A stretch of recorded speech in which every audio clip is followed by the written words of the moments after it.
नमस्कार दोस्तों, आप सभी का बहुत बहुत स्वागत है आपके अपने YouTube प्लेटफॉर्म राजस्थान क्लासेस पर। आइए दोस्तों, राजस्थान जीके का एक और अपन सुपरफास्ट आज टेस्ट पढ़ेंगे और एडवांस्ड भी बात करेंगे साथ ही साथ। जैसा कि मैंने आपको कल भी बताया था कि वन्य जीव अभ्यारण्य और राष्ट्रीय उद्यान जो अपना कल टॉपिक रहेगा, और आज महान प्रश्नों का दंगल होगा और यहाँ से आपके एग्ज़ाम में ज़रूर से ज़रूर क्वेश्चन पुटअप होने वाले हैं। उम्मीद करूँगा आप इस क्लास के अंत तक जुड़े रहेंगे, बड़ा आनंद आएगा। पहला प्रश्न आपकी स्क्रीन पर है कि कुंभलगढ़ अभ्यारण्य जो है ना किस जिले में स्थित है। बिल्कुल इजी वे से अपन पढ़ेंगे, ज़्यादा आपके लिए हार्ड वे नहीं बनाया, मतलब हार्ड क्वेश्चन नहीं है, नहीं हार्ड ऑप्शन है, तो आप सिंपल से आंसर भी दे पाएंगे। वैसे जो भी पढ़ेंगे अपन 30-35 जितने भी, लेकिन साथ में जो एडवांस्ड बताऊंगा उस पर ज़रूर कमेंट करना ताकि आपके वो ज़रूर काम आएंगे। ठीक है, तो कुंभलगढ़ अभ्यारण्य जो है ना राजसमंद में सबसे ज़्यादा फैलाव जो है ना, सबसे अधिक फैलाव राजसमंद में, उसके बाद उदयपुर और पाली, तीनों जिलों के अंदर ये विस्तृत है अपना ये कुंभलगढ़ अभ्यारण्य, तो ध्यान रखिएगा। और आपसे अगर पूछ ले कि भाई रणकपुर जो अभ्यारण्य रणकपुर जो है ना अपना रणकपुर जैन मंदिर है, जो आपको पता है रणकपुर जैन मंदिर रणक शाह ने इसका निर्माण करवाया था, धरणक शाह ने, जो कि कुंभा के मंत्री थे। ठीक है, तो ये जो है ना ये कौन से अभ्यारण्य में जब आपसे पूछ ले कभी, तो आप बता ही देंगे कि कुंभलगढ़ अभ्यारण्य के अंतर्गत आते हैं। सेकेंड क्वेश्चन आता है कि कैला देवी वन्य जीव अभ्यारण्य कहाँ पर है। कैला देवी वन्य जीव अभ्यारण्य कहाँ पर स्थित है, तो करौली सवाई माधोपुर, या करौली भरतपुर, या करौली धौलपुर, या भरतपुर कोटा। तो सीधा ये तो आपको पता है कि कैला देवी का मंदिर जो है ना वो तो करौली में, पता है करौली में, लेकिन करौली के साथ वो कौन सा युग में है, तो आपको पता होना चाहिए करौली और सवाई माधोपुर वाला ये युग बिल्कुल सही होगा, ये ऑप्शन। अब आपसे ये पूछा जा सकता है, कभी कभी पूछ लिया जाता है कि कैला देवी जो अपना अभ्यारण्य है वहाँ पर विशेष क्या है, मतलब वन्य जीव अभ्यारण्य है उसमें विशेषता किसकी है, तो धौंक वन अधिक पर्याप्त मात्रा में आपको यहाँ पर मिल जाते हैं, मतलब काफ़ी मात्रा में, अधिक मात्रा में। नेक्स्ट क्वेश्चन शो होने और स्क्रीन कि गागरोनी तोते के लिए प्रसिद्ध अभ्यारण्य कौन सा है। गागरोनी तोते के लिए प्रसिद्ध जो अभ्यारण्य है ना वो कौन सा है, तो सीधी सी बात है, राइट आंसर आप सभी का हो जाएगा कि भाई दर्रा वन्य जीव अभ्यारण्य है, ये ऑप्शन को लॉक कर देंगे। और गागरोनी तोता आप सबको जानकारी है कि गागरोनी तोता जो होता है वो कैसा होता है। और अगर आपसे पूछ ले कि जो दर्रा वन्य जीव अभ्यारण्य है, गागरोन दुर्ग जो है ना, गागरोन दुर्ग वो इसी अभ्यारण्य के अंतर्गत आता है, ध्यान रखना, इसी अभ्यारण्य के अंतर्गत आता है गागरोन दुर्ग। ठीक है, और ये जो अभ्यारण्य है ना, अब आपसे ये भी पूछा जा सकता ना कि अभ्यारण्य कहाँ पर है, तो मैं यहाँ पे नहीं बताऊंगा क्योंकि क्वेश्चन आगे आ जाएगा, आज नहीं तो कल की क्लास में आ ही जाएगा, कल अपना पार्ट सेकंड रहेगा यहाँ पे। ठीक है, तो यहाँ पे फुलवारी की नाल अभ्यारण्य कहाँ पर स्थित है। फुलवारी की नाल, ये कितना इजी सा प्रश्न है। और फुलवारी की नाल जो है ना ये अभ्यारण्य जो है ये कहाँ पर स्थित है, तो राइट आंसर उदयपुर हो जाएगा। और ये जो अभ्यारण्य है दोस्तों फुलवारी की नाल, इसमें 3 नदियों का बहाव क्षेत्र, मतलब 3 नदियाँ यहाँ से बहती है। अब आप कहेंगे सर वो कौन कौन सी है, तो देखिए एक तो सोम है, एक मानसी है, एक वाकल है। तो सोम, मानसी, वाकल, ठीक है, सोम, मानसी, वाकल जो नदियाँ तीनों हैं ये उदयपुर की फुलवारी नाल अभ्यारण्य से निकलती है। नेक्स्ट क्वेश्चन है कि अबलीवेणी का महल जो है ना किस अभ्यारण्य में स्थित है। यहाँ पर इस प्रकार से प्रश्न भी आपके लिए जरूर बनेंगे। तो अबलीवेणी का महल जो है ना ये अपने दर्रा वन्य जीव अभ्यारण्य के अंतर्गत आते हैं, क्योंकि आपको मैंने अभी तक बताया तो नहीं है लेकिन बता देता हूँ कि झालावाड़ और कोटा, झालावाड़ व कोटा दोनों के अंतर्गत जो है ये दर्रा वन्य जीव अभ्यारण्य फैला हुआ है। ठीक है, और यहाँ पर देखिए रावठा महल भी है, रावठा महल भी है यहाँ पर। ठीक है, और क्या है, और अभी देखा आपने अबलीवेणी का महल है, वैसे ये पासवान हुआ करती थी अबलीवेणी। अब आप कहेंगे किसकी, तो मुकुंद सिंह के। ठीक है दोस्तों, कोटा के महाराज थे मुकुंद सिंह, उसकी, और उसके नाम पर ये महल बनाया हुआ था। Next question show on your screen, राष्ट्रीय मरु उद्यान किन जिलों में फैला हुआ है। राष्ट्रीय मरु उद्यान, तो आपको पता ही होगा कि ये उद्यान नहीं, ये वन्यजीव अभ्यारण्य ही है। अभी तक वन्यजीव अभ्यारण्य वैसे नाम दे रखा है राष्ट्रीय मरु उद्यान भले दो, तो जैसलमेर और बाड़मेर में फैला हुआ है। इसकी लगभग 3100 से ऊपर ही वर्ग किलोमीटर में ये फैला हुआ है। और 1980 में इसको वन्यजीव की श्रेणी में रखा था, वन्यजीव अभ्यारण्य की श्रेणी में रख दिया था 1980 में। ठीक है ना। अगला प्रश्न आता है कि मुख्यतः राज्य पक्षी जो गोडावण है ना ये कहाँ पर पाया जाता है। दोस्तों आपसे रिक्वेस्ट है कि अगर आप क्लास में जुड़े ही हैं तो अंत तक जुड़े रहिएगा ताकि आपको पता चले कि आपका मैटर कहाँ तक और कितना की क्लियर हो जाता है। उम्मीद यही रखूँगा आपसे, और बाकी जो है आपकी इच्छा है भैया, है ना। तो मुख्यतः राज्य पक्षी जो गोडावण है ये पाया जाता है, तो ये राष्ट्रीय मरु उद्यान में ही पाया जाता है वैसे। और ये मैंने आपको बता दिया जैसलमेर और बाड़मेर, जैसलमेर और बाड़मेर में विस्तृत है ये।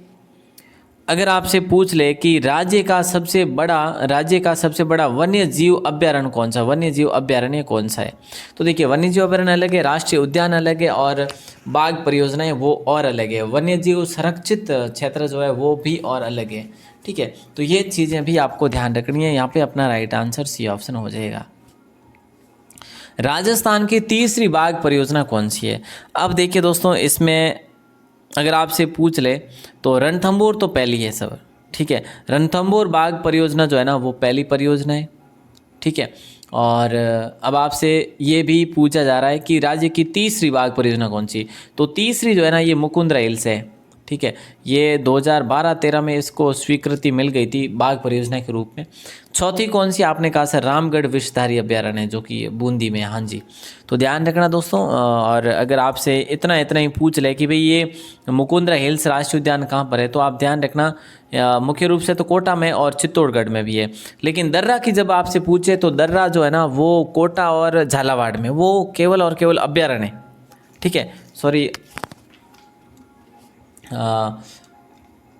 हाँ वो केवल अभ्यारण्य है। ठीक है ना। अगला प्रश्न आपकी स्क्रीन पर है, कौन सा दर्रा वन्य जीव अभ्यारण्य है, वो राष्ट्रीय उद्यान नहीं है। अगला प्रश्न आपकी स्क्रीन पर आता है कि राजस्थान का दूसरा राष्ट्रीय उद्यान कौन सा है?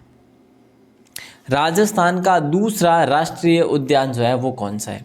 पहला मैंने आपको बता दिया ये है, दूसरा सॉरी क्या बता दिया मैंने, आपने क्या देख लिया। पहला मैंने आपको बताया ये है कि रणथंभौर है, दूसरा ये है केवलादेव, और तीसरा जो है ये मुकुंदरा हिल्स है। तो अभी अपन ने पढ़ लिया मुकुंदरा हिल्स कहाँ पे है, चित्तौड़गढ़ और कोटा में, चित्तौड़ व कोटा में दोस्तों ध्यान रखिएगा। रणथंभौर की बात करें ये सवाई माधोपुर में केवल एक ही जिले में विस्तृत है और जो कि ये पहले नंबर पे है। ठीक है, और केवलादेव घना पक्षी विहार की बात करें ये अपने भरतपुर में, ये दूसरा राष्ट्रीय उद्यान है। तो इसको अगर देखा जाए तो 1981 में रामसर साइट भी घोषित कर दिया था।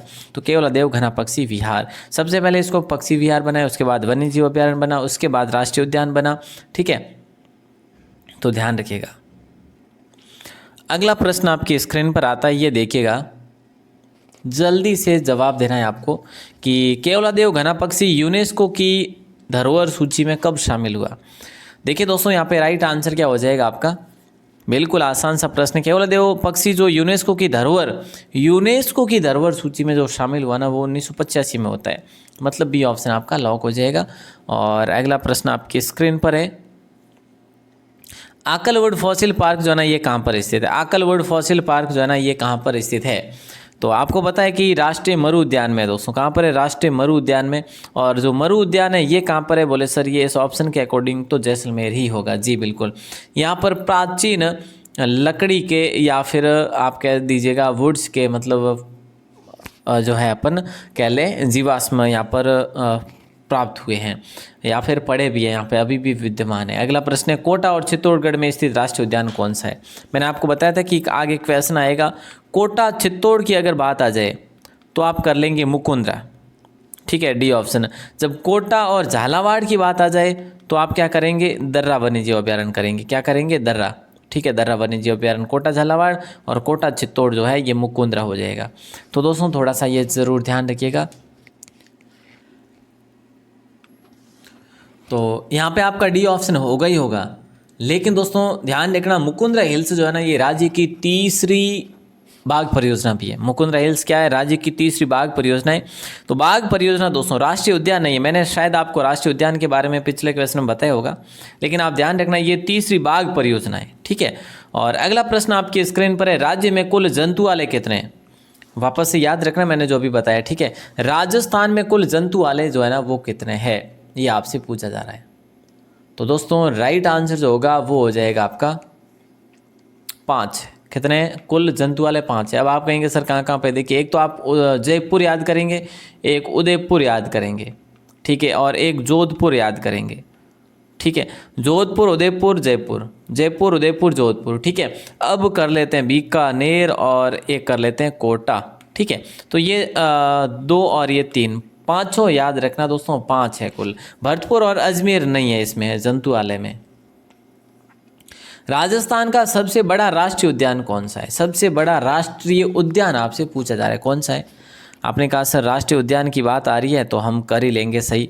तो इसमें क्या है कि काफ़ी भाई बहन क्या करेंगे, ए ऑप्शन को लॉक करेंगे, लेकिन ये गलत है क्योंकि मैंने आपको बताया ये तो वन्य जीव अभ्यारण्य है। ये क्या है? वन्य जीव अभ्यारण्य, न कि ये क्या है, न कि राष्ट्रीय उद्यान। तो इसको तो आप पहले से ही बाहर कर लेंगे। अब रही बात रणथंभौर केवलादेव, तो दोस्तों राइट आंसर रणथंभौर नहीं होगा, ये केवलादेव राइट आंसर होगा। केवलादेव की अगर बात करें, ये 1981 में राष्ट्रीय उद्यान बन चुका था।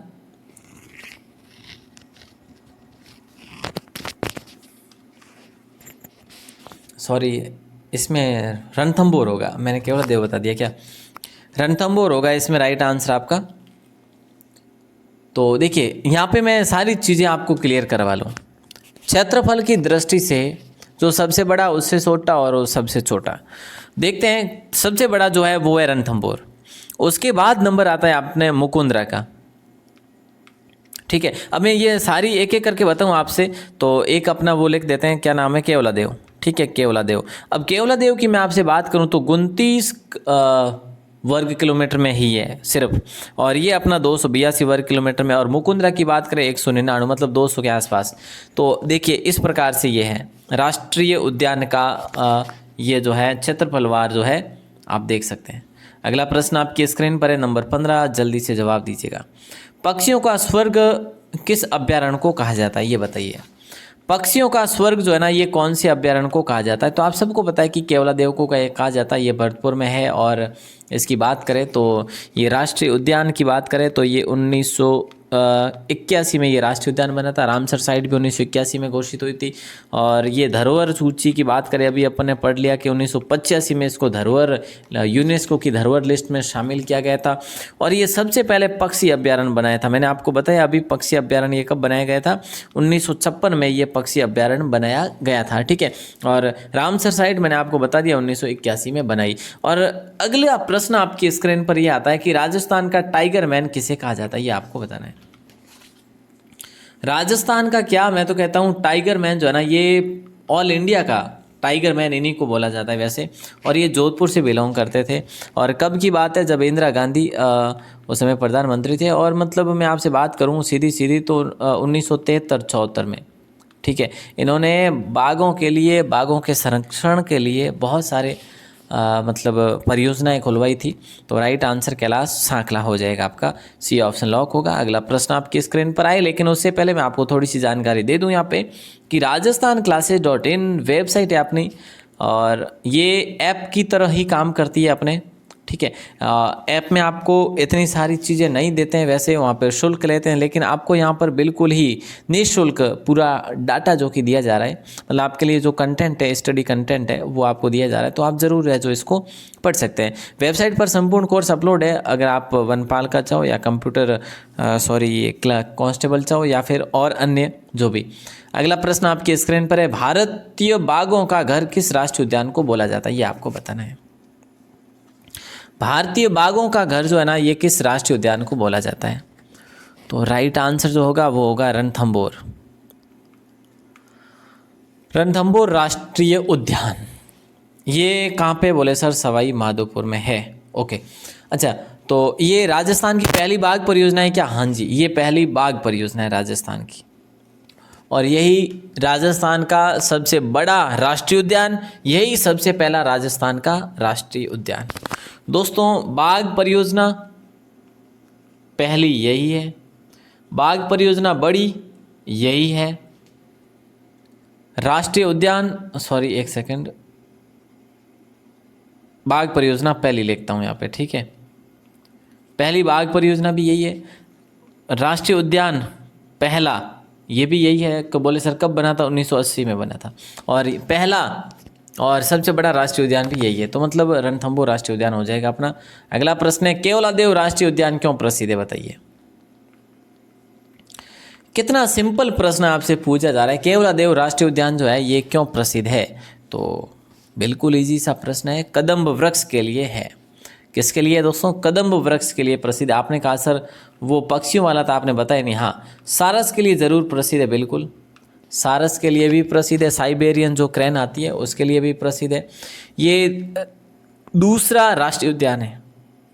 ये राजस्थान का दूसरा राष्ट्रीय उद्यान और सबसे छोटा राष्ट्रीय उद्यान। अभी अपने बात करी ना 29 वर्ग किलोमीटर ओनली। कदम के वृक्ष भी यहाँ पर बहुतायत रूप से पाए जाते हैं।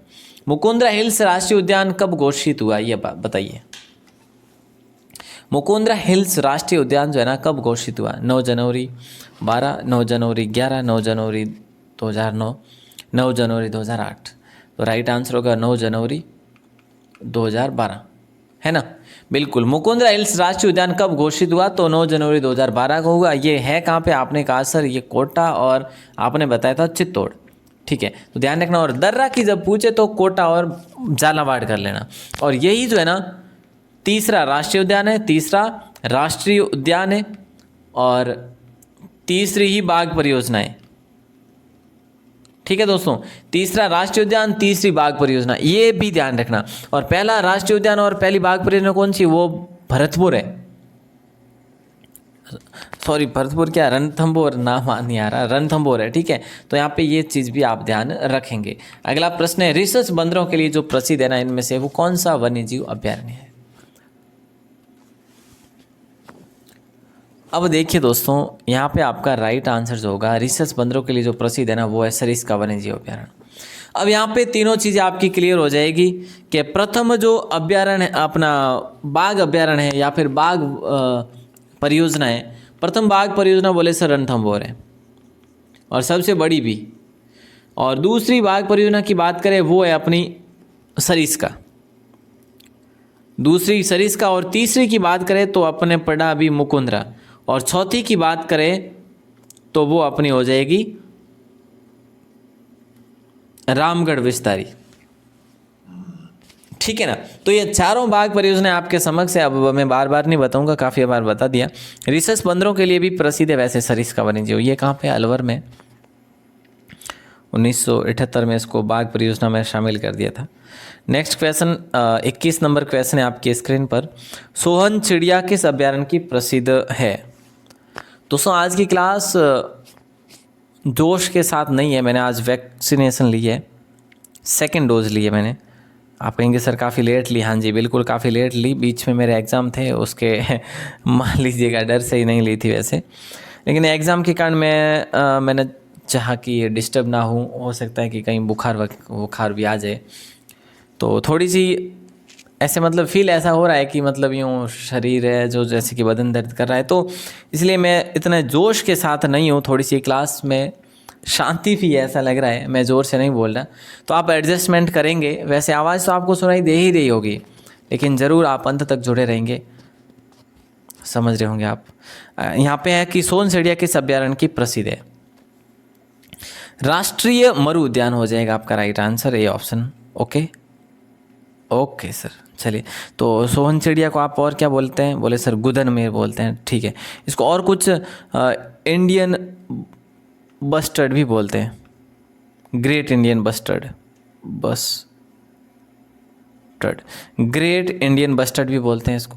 आप इसको हुकना भी बोल सकते हैं, आप इसको तुकदर भी बोल सकते हैं। तो बहुत सारे नाम हैं। आप इसको वो क्या बोलते हैं ना, तिल्लोर भी बोलते हैं। तो ये सारे नाम जो है ना, ये गोडावण के नाम है, ध्यान रखिएगा। और ये ए ऑप्शन लॉक हो जाएगा।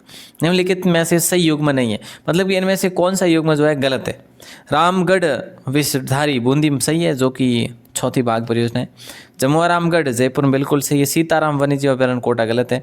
कुंभलगढ़ वन्यजीव अभ्यारण्य राजमंद, पाली और उदयपुर वो सही है।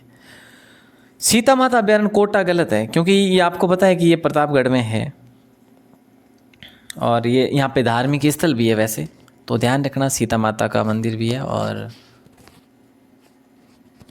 अगर आपसे कह लें कि भाई प्रतापगढ़ और कौन सा जिला पड़ता है, चित्तौड़गढ़ और है जो उदयपुर, इन तीनों जिलों के अंदर ये वन्यजीव अभ्यारण्य फैला हुआ है। और ये क्यों प्रसिद्ध है? मतलब सीता माता अभ्यारण्य ये 6 सिंगा के लिए प्रसिद्ध है। 6 सिंगा को मतलब वहाँ पे भेड़ल भी कहते हैं, चीतल की मातृभूमि बोला जाता है इसको। उड़न गिलहरी के लिए भी प्रसिद्ध है ये। घड़ियालों के लिए प्रसिद्ध अभ्यारण्य कौन सा, ये बताइए। घड़ियालों के लिए जो प्रसिद्ध अभ्यारण्य है ना, इनमें से वो है अपना राष्ट्रीय चंबल घड़ियाल अभ्यारण्य, सी ऑप्शन लॉक हो जाएगा। ये कुल 5 जिलों में विस्तृत हैं। कितने? 5। अब देखिए, एक तो धौलपुर है, करौली है, धौलपुर, करौली, सवाई माधोपुर, धौलपुर, करौली, सवाई माधोपुर, ये तीनों चीज़ें आप याद रखेंगे। उसके बाद आप चले आना कोटा और बूंदी की ओर। बस ये 4-5 चीज़ें यहाँ से याद रखनी है। बंदबैठा अभ्यारण्य किस जिले में है, ये आपको बताना है। बंदबैठा अभ्यारण्य जो है ना किस जिले में? भरतपुर, चित्तौड़गढ़, शेरगढ़ अभ्यारण्य, या फिर है जो नाहरगढ़ अभ्यारण्य। बंदबैठा अभ्यारण्य जो है ना किस जिले में? यहाँ पे ये जिले नहीं दे रखे आपके लिए, ये बोनस अंक हो जाएगा।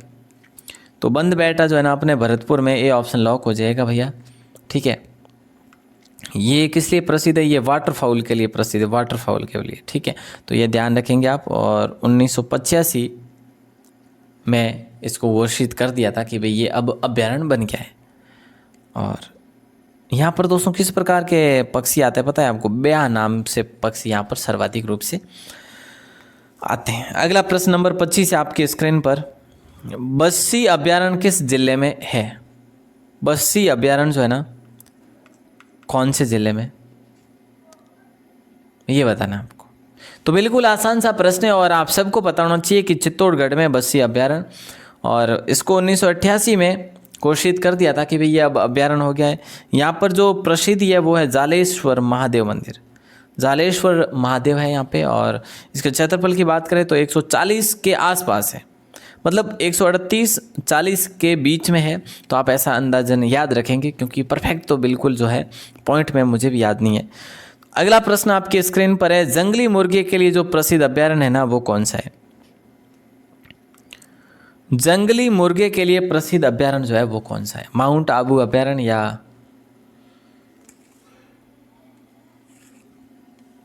नाहरगढ़ तो होगा ही नहीं, शेरगढ़ नहीं होगा, बंदबैठा भी नहीं होगा। माउंट आबू अभ्यारण्य जंगली मुर्गे के लिए प्रसिद्ध है और ये 2008 में अभ्यारण्य इसको घोषित कर दिया था। यह अभ्यारण्य सिरोही में है और जो अपना गुरु शिखर चोटी आती है ना वो इसी अभ्यारण्य के अंतर्गत आती है। नेक्स्ट क्वेश्चन है कि भाई जयसमंद अभ्यारण्य किस जिले में, ये आपको बताना है। जयसमंद अभ्यारण्य आपसे पूछ ले सीधा सीधा कि जयसमंद झील कहाँ पर है, तो आप क्या करेंगे पता है? आप करेंगे उदयपुर। तो उसी प्रकार से जयसमंद अभ्यारण्य भी यहीं पर है। और ये जयसमंद अभ्यारण्य क्यों प्रसिद्ध है आपको पता है? बघेरों के लिए प्रसिद्ध है। बघेरों के लिए प्रसिद्ध अभ्यारण्य कौन सा है? तो आप करेंगे जयसमंद, उदयपुर करेंगे। उदयपुर अपना डी ऑप्शन लॉक होगा। और इसकी स्थापना की बात करें 1955 में इसकी स्थापना हो जाती है। नेक्स्ट क्वेश्चन है 28 नंबर की। सांपों की शरण स्थली कौन सा अभ्यारण्य है? ये बता दीजिएगा क्या होगा। सांपों की शरण स्थली जो है ना कौन सा अभ्यारण्य है? जवाहर सागर अभ्यारण्य, जो कि बूंदी, कोटा, चित्तौड़ सही है। जवाहर सागर है ना, तो बिल्कुल सही है। बंदबैठा अभ्यारण्य भरतपुर बिल्कुल सही है। जवाहर सागर, बूंदी, कोटा, चित्तौड़ बिल्कुल सही है साहब। शेरगढ़ अभ्यारण्य 12 बिल्कुल भी सही है। लेकिन यहाँ पे पूछा क्या है आपको? शरण स्थली कौन सा है? सांपों की शरण स्थली कौन सी अभ्यारण्य है? सॉरी, मैं क्वेश्चन को मैं खुद यहाँ पे सही नहीं पढ़ पा रहा हूँ। तो यहाँ पे सी ऑप्शन लॉक हो जाएगा। मतलब आवी हो रही है वैक्सीनेशन है ना, ऐसा लग रहा है, पता नहीं। सी ऑप्शन यहाँ पे लॉक हो जाएगा आपका। शेरगढ़ अभ्यारण्य को आप सांपों की शरण स्थली भी बोल सकते हैं। यहाँ पर ऐतिहासिक रूप से प्रसिद्ध है क्या?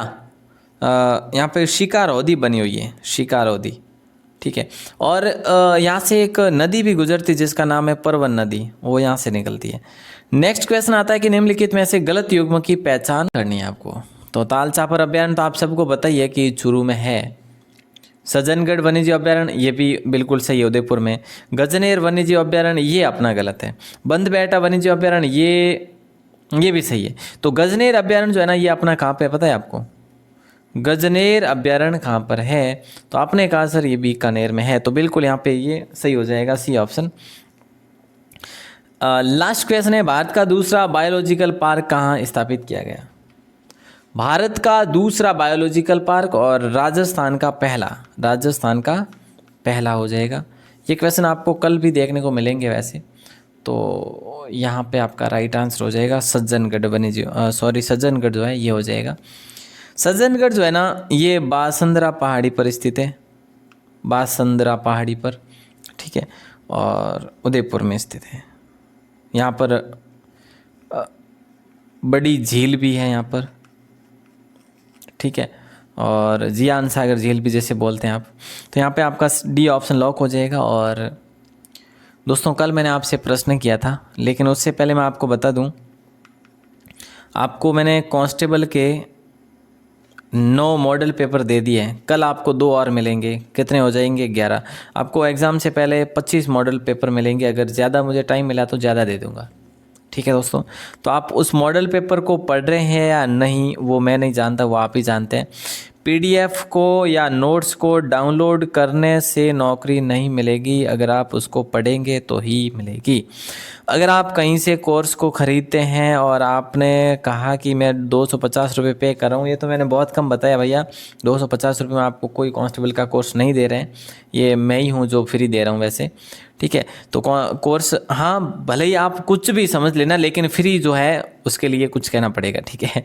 तो कोर्स जो है आपको कम से कम 500 रुपये में कहीं मिल रहा है, तो आप उसको पढ़ेंगे तभी नौकरी लगेगी, खरीदने से कोई नौकरी नहीं लगेगी, ठीक है। तो आप फ्री में पीडीएफ डाउनलोड तो कर लेंगे, लेकिन पढ़ेंगे नहीं, तब तक आपका सिलेक्शन नहीं हो पाएगा। तो पढ़नी ज़रूर है पीडीएफ जो मैं आपको दे रहा हूँ।